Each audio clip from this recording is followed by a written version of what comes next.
And he wonders if when he dies, he'll finally become the wind, ascended to become a force of nature, unseen and yet all-powerful.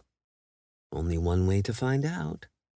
As those steps draw closer, as he catches the familiar cadence of those loathsome voices, he curls his fingers around the hilt of the blade resting across his thighs, then pulls his clenched fist out until his hair stretches in a taut sheet. He lays the fine edge of the blade against the strands, so keen, already a few parting, going slack. He twists his wrist, and suddenly his head feels light, the liquid caress of loosed silk falling down against the backs of his knuckles, gripped tight in his fist.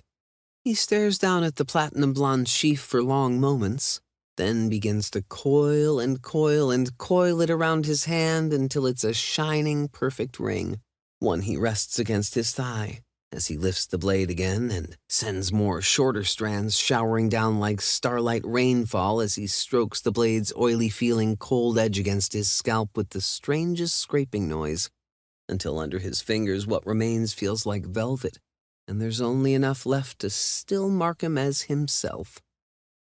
It's finished. He's finished.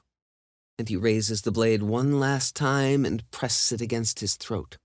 Lifting his chin, he exposes those tender veins beneath his skin, the blood that will one day cease to flow and leave no one left. No one left but that one little boy far away in California, cut free from the curse of his blood and left to live an ordinary life in an ordinary world.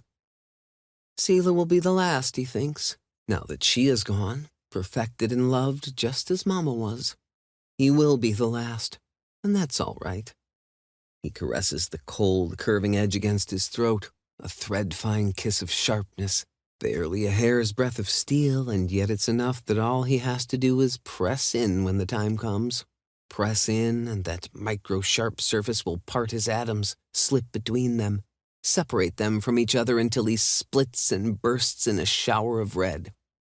Soon, so soon, but not yet. Not until his last witness and testament has been heard. And then, one way or another, what began that night will end here, now. He'll finish the story his mother told him, and sing soft, sing low, sing himself to sleep, a wordless lullaby, bringing the dark and bringing the end, forever.